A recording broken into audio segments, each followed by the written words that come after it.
my mentor used to say, your most precious gift is dissatisfaction. Guard it with your life.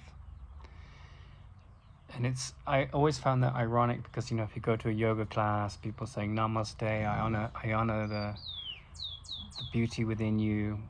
And so how can dissatisfaction, how can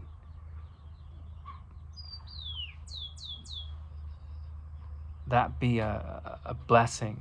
And what ultimately he was saying was, the ego will trap you in it's evasive tactics, which are like,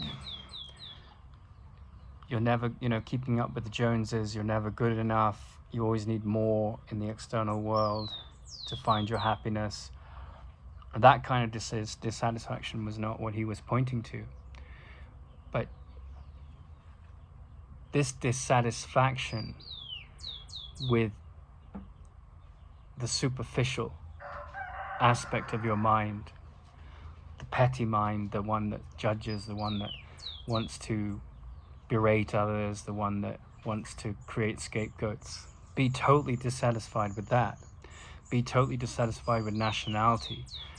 Be totally dissatisfied with any identity that limits you, whether it's a belief system or a religious system or a political system.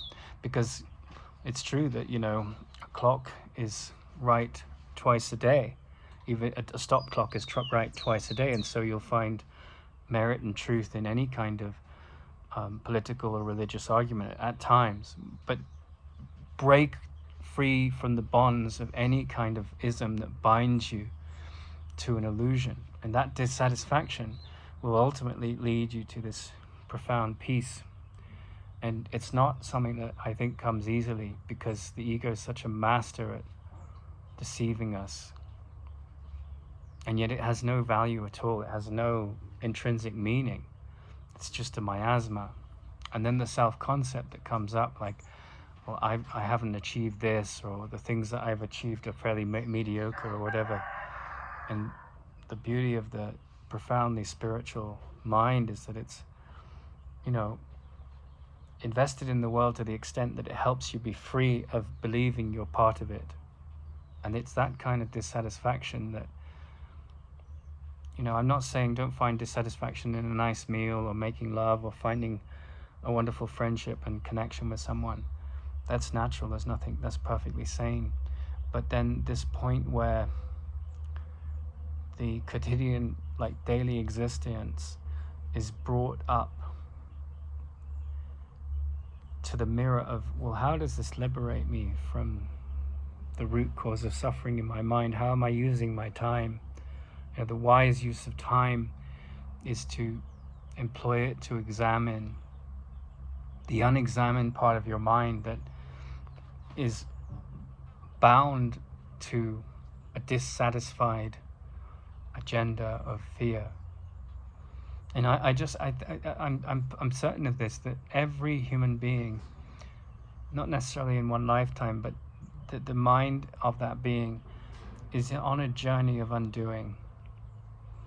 And no religious system, no belief system, no political system can broach the vastness of that journey within oneself.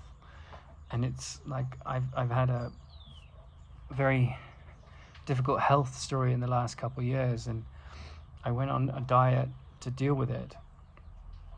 I went on 2 different diets, very restrictive diets, and as I fed myself this very limited option of foods, like this very disciplined focus, the body started to heal, because the foods that triggered the immune system to break down were no longer going into the body, and foods that slowly helped heal it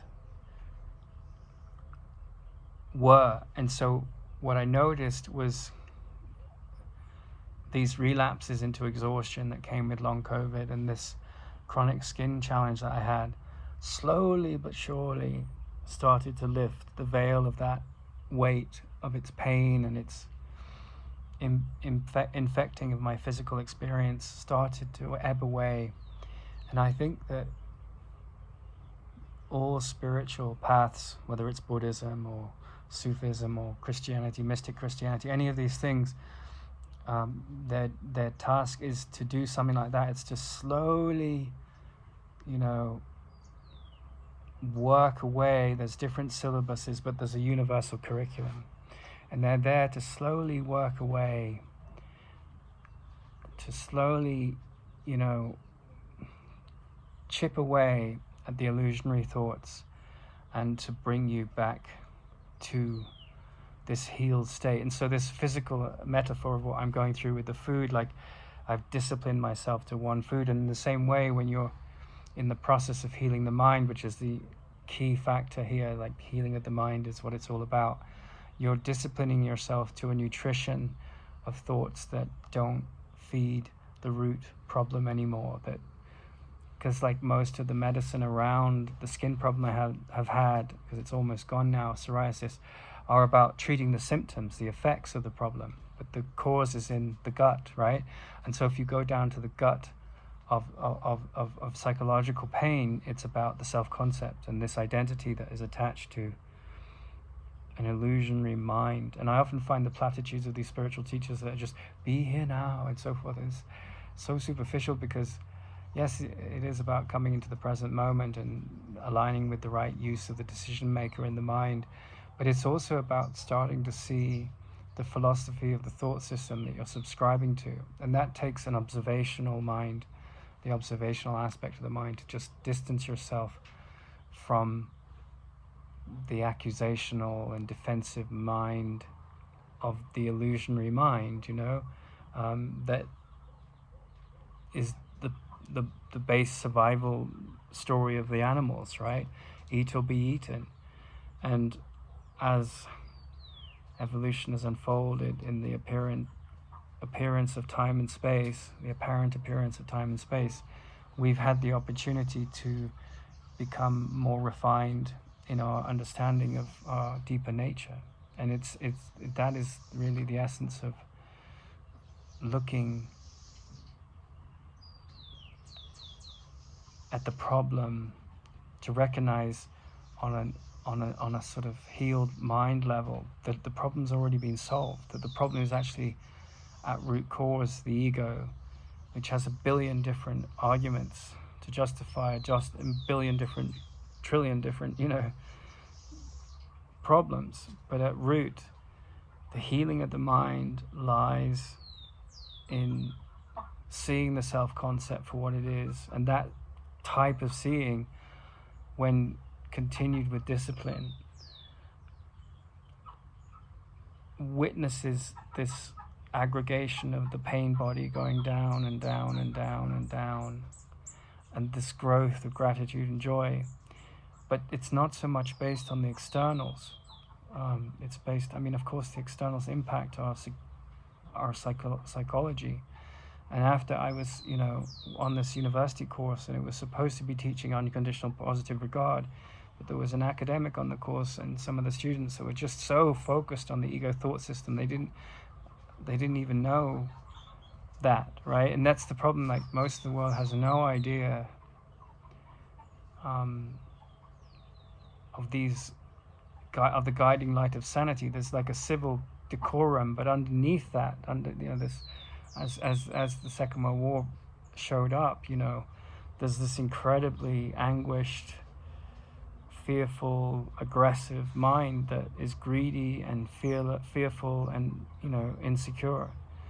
And when you bring a fearless mind to that is only interested in the equation of love,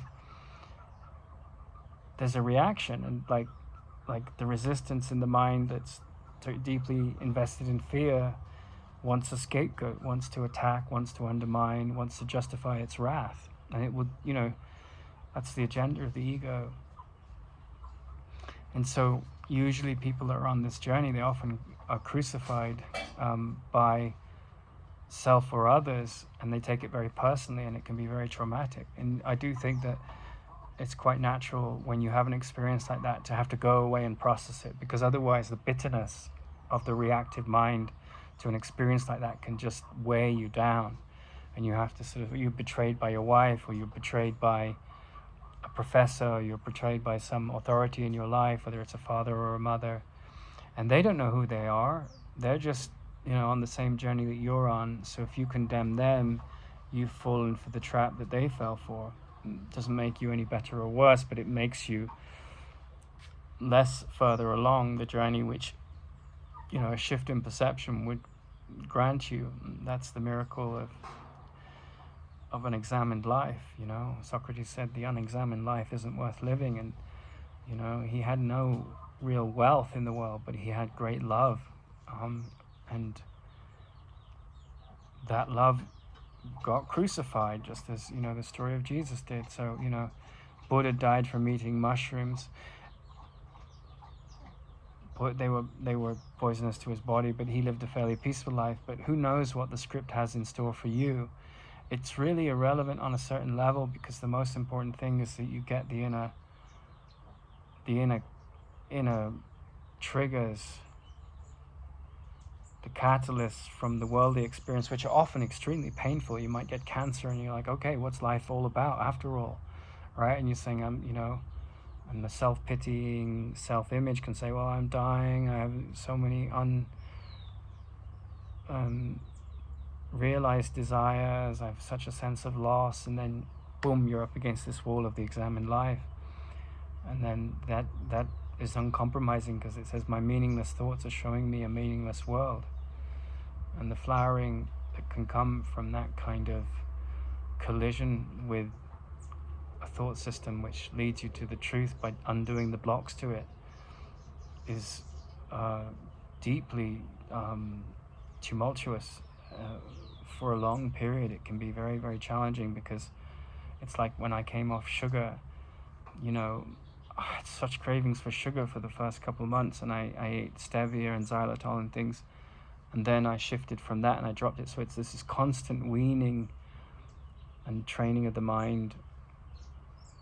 And it takes great learning to come to the understanding that all things, all unfoldings, are ultimately gifts to help you stop crying out for love and realizing that you are an extension of it. And all it takes is this pounding of the experience of life, this pressure that leads to a diamond. When you have immense pressure on coal, to metaphorically to happen in the same way in the flowering of your consciousness, which is to transcend the idea you're a body, because the body is always, its destiny is death, right? And it's always, its destiny is death, disease, ups and downs, pleasure and pain, and those things are coded into the story of time to help you begin to embrace this idea at first that you are a creation of joy, right? And we hear a lot, you watch comedians and you see lots of people giggling, and often it's a sort of aggressive giggling because someone's getting taken out, and we're like, well, he deserved to be taken out. This story is supportive of the relief that I'm looking for. And it's like a lot of humor is about attack thoughts being used to help us gain, comedy is tragedy seen from a distance, right? And that distance gives you spiritual distance.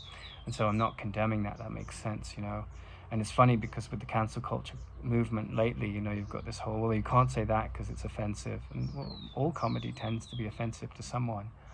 But then remembering to laugh means that that comedy that's vindictive and cruel and often very funny from a certain point of view is within the battleground story, and you just have compassion for that. But then this deeper joy that starts to flower against your better judgment, right? And your better judgment is the problem, because judgment limits you to a thought system of good and bad.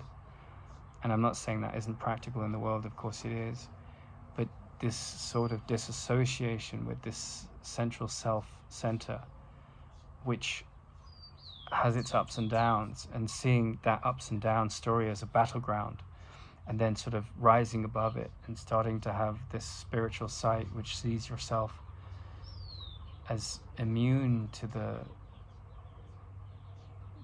this identity, like immune to the trap of the identity of the cycle of ups and downs. I'm not saying you don't fall in love, you don't have a happy dream in this illusionary world. That's the focus of the first step of enlightened thinking, is that you don't take things too seriously, but you do take what needs to be taken seriously to live a proper life. But then beyond that, you start to develop a sense that there's something amiss here.